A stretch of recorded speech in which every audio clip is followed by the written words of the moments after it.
Bonjour tout le monde, j'espère que vous allez bien. Nous sommes les Amyotrophiés.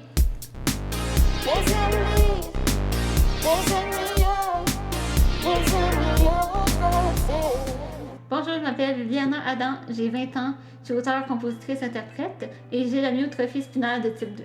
Moi, c'est Iliane Lavoie, j'ai 20 ans et je suis comédienne et je suis atteinte d'amyotrophie spinale de type 2. Salut! Allô! Comment ça va? Ça va bien, toi? Ça va super bien, merci. Donc, on est présentement en train de filmer nos capsules vidéo pour les amyotrophies. Oui. C'est cool, j'ai trop hâte. C'est excitant. Donc, on va commencer par expliquer, je pense, pourquoi on s'appelle les amyotrophies. Qu'est-ce que tu en penses? Ouais, on s'appelle les amyotrophies parce que, bon, ben, comme vous savez, on est deux amis, non? Donc, on est deux amis et on est atteint de l'amyotrophie spinale, donc amyotrophie. Les amyotrophies, C'est ça. Un petit jeu de mots un peu plate, là, mais on trouve ça nice. Donc, on s'appelle les amyotrophies. Puis, dans nos capsules vidéo, on va aborder le sujet de notre maladie, qui est l'amyotrophie spinale de type 2. Puis, on voulait vraiment parler de ça dans les capsules parce que je trouve qu'on n'a pas assez de représentation, en fond, au Québec, sur les réseaux sociaux, un peu partout, de notre maladie. Donc, c'était vraiment important pour nous de parler de ce sujet-là, puis d'ouvrir les yeux aux gens à propos de la maladie. Ça fait, nous, dans le fond, ça fait 15 ans qu'on se connaît. On s'est connus à l'âge de 5-6 ans parce qu'on a comme été choisis pour être porte-parole pour Dystrophie musculaire Canada, ouais. Puis c'est ça, dans le fond, on a été invités à un gala. On a genre fait des capsules vidéo, genre, pour nous présenter. C'est vraiment flou dans notre tête, là, parce qu'on était vraiment jeunes, là. Ouais, puis ils ont tourné comme un documentaire.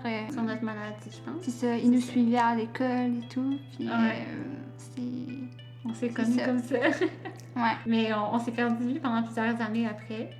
Puis on a recommencé à se voir, genre cet été. Ouais. Au début de l'été, genre, ça fait pas longtemps. Ouais. Puis je sais pas, je pense que les deux, on a vu qu'on manquait de représentation. Ouais, c'est ça. Comme, on veut aussi surtout sensibiliser les gens à cette maladie-là parce que à peu près personne connaît l'amyotrophie spinale. Là. On dit ça à quelqu'un dans la rue, puis il va dire quoi? C'est quoi? Ouais, totalement. Nous autres, on va parler, dans le fond, dans nos capsules, de quand même pas mal de sujets. On va pas tous les nommer parce que vous allez voir au fur et à mesure. Ouais. Mais on va parler de notre quotidien, on va expliquer en détail notre maladie. Et je sais pas, on va parler de la parentalité, on va parler de l'école, de ce qu'on s'est déjà fait dire, etc. Donc, on va vraiment comme aborder comme full de sujets autour de notre maladie. Donc, notre premier sujet, c'est quoi l'amyotrophie spinale? Avertissement. Nous ne sommes en aucun cas des expertes et nous ne faisons que partager nos expériences personnelles. Est-ce que tu peux nous en parler un peu plus, Eliane? Ben oui. L'amyotrophie spinale, c'est une maladie neuromusculaire dégénérative qui, en fait, ça attaque les muscles. Fait que, dans le fond, nos muscles, ils s'atrophient. On n'a pas beaucoup de force, en fait. Là. Dans le fond, si on faisait la définition comme textuelle, on va vous la lire. Ouais. La myotrophie spinale, c'est une maladie dégénérative qui se caractérise par une faiblesse et une atrophie musculaire. Ça s'attaque aux cellules nerveuses, donc aux neurones moteurs. Sans les neurones moteurs, le cerveau n'est pas en mesure de transmettre les signaux aux muscles. Étant donné que ceux-ci ne sont pas utilisés, ils s'atrophient. Donc, c'est pas mal ça. Dans des beaux mots, là, c'est ça la maladie. Il y a une question que beaucoup de monde se pose. Est-ce que c'est contagieux? Non, pas du tout. Dans le fond, la maladie, c'est une maladie génétique. Donc, quand c'est une maladie génétique, c'est pas contagieux du tout. Parce que, dans le fond, faut qu'il y ait les deux parents qui soient porteurs du gène. Puis, si les deux parents sont porteurs du gène, on a une chance sur 4 d'attraper la maladie. Puis, si juste un des parents est porteur, ben il y a comme aucune chance qu'on développe la maladie. Ouais, puis ça, vraiment, n'importe qui peut être porteur de ce gène-là. Là. Oui, totalement. Tout le monde peut être porteur. Puis dans le fond aussi, il y a une autre question qu'on est posée souvent. C'est quoi nos symptômes? En fond, ça fait quoi notre maladie? Les symptômes principaux, c'est surtout une faiblesse musculaire, dans le sens qu'on a moins de force au niveau des bras, on peut pas vraiment l'élever trop haut, une force aussi au niveau des jambes, donc évidemment on peut pas marcher. On va avoir aussi une perte de réflexe, Puis aussi un léger tremblement des doigts et des mains. Puis aussi quelque chose de quand même très drôle. On a aussi un tremblement de la langue. Ça, c'est quand même vraiment très drôle. Là, quand on dit aux gens, ils sont comme what the... Vu que c'est comme une maladie comme des... Ben, pas des nerfs, là, mais qui affecte un peu les nerfs, ben notre langue, je sais pas, là, elle s'amuse un peu, là. Genre, elle shake, là, dans le fond. Comme nos mains shake aussi de temps en temps, tu sais, c'est plus... genre, shake, on a là. tellement l'air On tremble, genre, on est comme... Fait que, ouais. Puis ça, tu vois, genre, le tremblement, c'est un truc que je savais pas que ça faisait partie de ma maladie avant. Ah non? Non.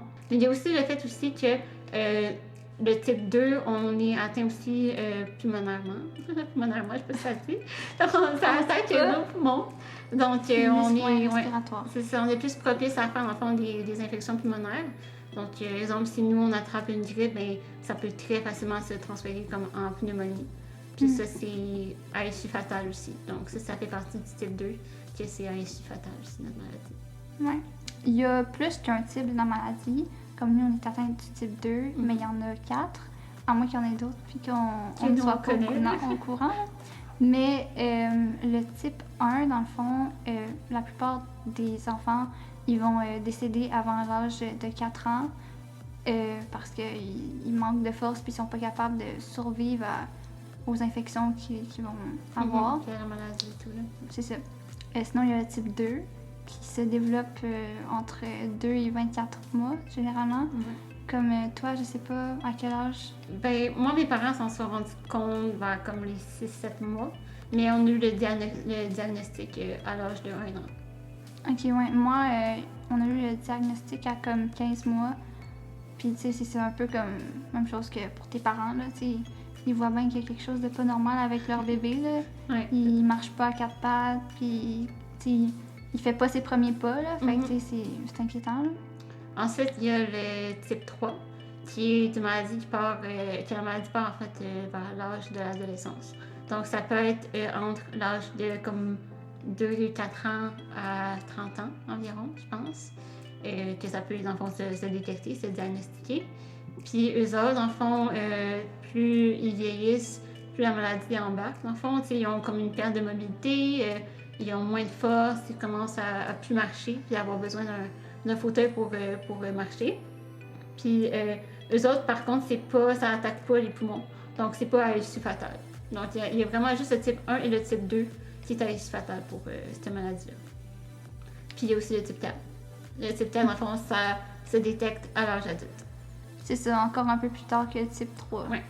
Fait que dans le fond, mettons, les types, ça se différencie surtout par l'âge à laquelle la maladie se développe. Puis il va avoir un impact sur son degré de gravité aussi, là. Ouais, c'est ça. Dans le fond, plus le type est haut, dans le fond, plus le type, c'est comme 3-4, c'est moins dangereux pour ta vie. Puis le type 1-2, ben c'est dangereux pour ta vie, dans le fond. Fait que plus le type est haut, moins c'est grave, dans le fond. C'est exactement ça. C'est ça. Pour ma part, moi, mes parents, c'est ça, comme on disait tantôt, ils l'ont découvert un peu vers mes 6 mois. C'est se demander vraiment ce qui se passait parce que, tu sais, absolument, un enfant, ça se met à marcher à 4 pattes, ça va se déplacer beaucoup plus, ça va être plus mobile, etc. Mais moi, je me mettais pas à 4 pattes du tout. Je prenais comme... j'étais assis à terre, OK? Puis là, je prenais ma jambe, puis là, je la tassais pour pouvoir me déplacer. Puis c'est comme ça qu'ils se sont rendus compte de comme de quoi de pas correct, là, il y a un problème. Ouais, c'est pas normal. Ou genre, il y avait comme une... tu sais, des trucs, là, ben pas des trampolines, mais c'est comme un siège, puis là, tu peux genre jumper quand t'es enfant, là. Ouais, une sauteuse. Ouais, une sauteuse, genre. Ben moi, je bougeais pas dedans, là.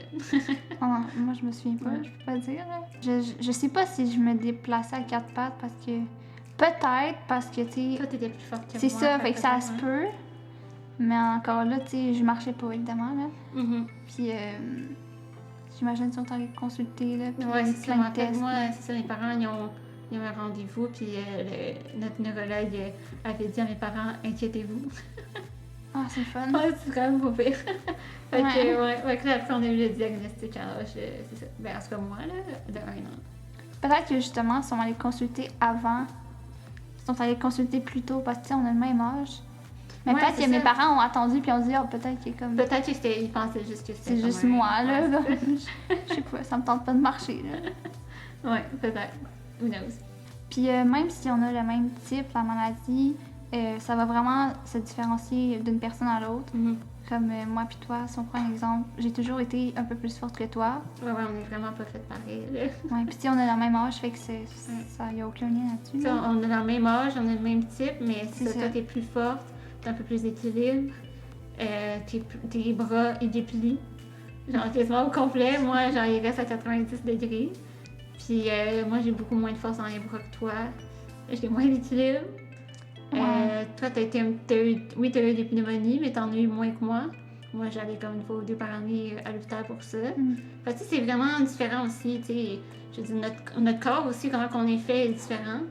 Tu sais, moi, je suis faite un peu plus petite, plus mince. Moi, j'ai toujours été comme plus bâtie, ça peut dire. Ouais, c'est ça, exactement.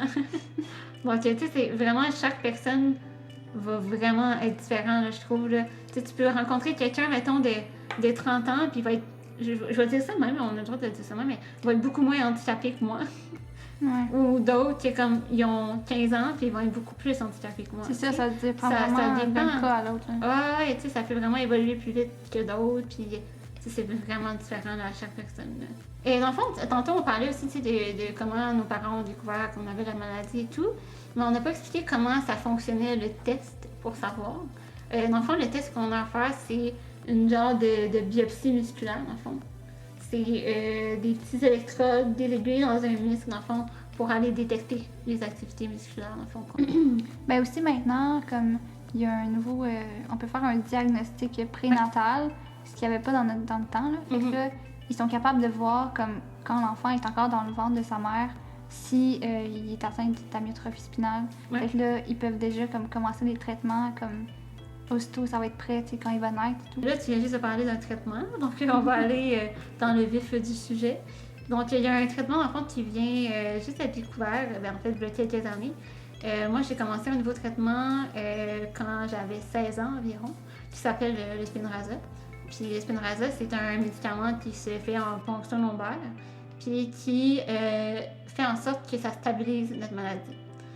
Donc ça, c'est vraiment comme un médicament miracle, honnêtement, là, qui ont découvert, c'est fou, là.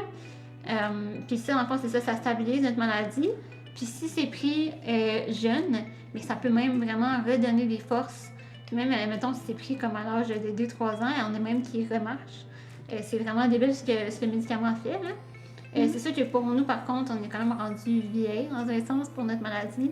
Fait que ça va pas vraiment nous redonner énormément de force, mais ça va au moins stabiliser notre maladie. Puis là, dans le fond, toi, t'as pas eu le Spinraza parce que ça ne fonctionnait pas avec toi, mais on a maintenant, nous deux, le nouveau médicament, que c'est le Evrysdi/Risdiplam. Ouais, c'est ça. On va parler un peu, dans le fond. Mais dans le fond, c'est un médicament qui se prend par voie orale, fait que par la bouche. Puis il faut prendre ça tous les jours, j'imagine, pour le restant de notre vie. À moins qu'ils découvrent une autre formule, comme une fois par mois ou deux fois comme ça. Ça a pas mal le même effet comme que le Spinraza, c'est juste que c'est vraiment plus facile puis moins douloureux là, que l'autre. Parce que... Puis dans le fond, on parlait aussi tantôt que le type 1 est décédé avant l'âge de 4 ans.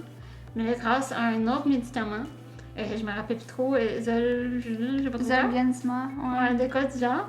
Ce médicament-là, s'il est pris avant l'âge de 6 mois, c'est comme si la maladie n'existait pas. Genre, t'as comme aucun symptôme, t'as rien. Là.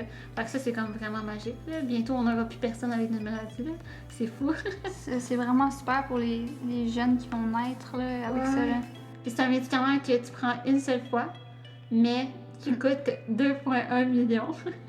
2,1 millions, c'est assez énorme.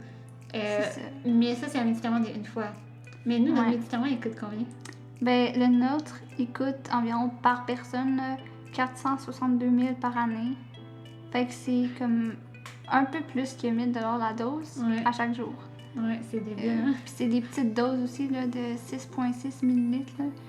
Fait que c'est très dispendieux. Ouais, fait que tu sais, avant, là, ce médicament-là n'était pas accepté par le gouvernement et tout, mais là, c'est accepté, donc le gouvernement nous le paie, en fond.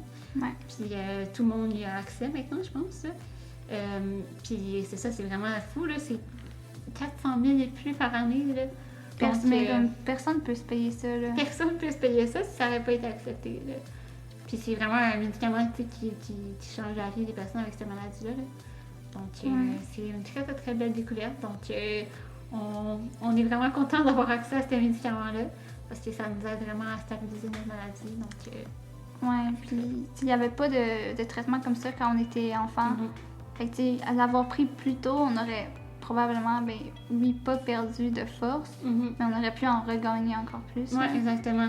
Mais tu sais, au moins, moi, je suis vraiment contente de juste stabiliser ma maladie. Ouais, c'est mais justement, tu sais, pour les jeunes enfants maintenant, vu que c'est découvert pour tout le monde maintenant, c'est ça. Comme on disait tantôt, il n'y aura plus personne avec notre maladie bientôt. Là. Moi, quand j'étais jeune, peut-être environ vers 4 ans, j'ai participé à un essai clinique là, pour un médicament pour la maladie, justement. Puis finalement, ça n'a pas marché, là, mais pendant comme peut-être 1 an ou 2, comme je prenais un médicament à chaque jour. Là. En fait, non, j'en prenais 2. Ouais, c'est pas genre 2 fois par jour, justement, c'est ça? Ouais, c'est ça. Matin et soir, il fallait que je prenne ça avant d'aller à la garderie ou à l'école, là, peu importe, là.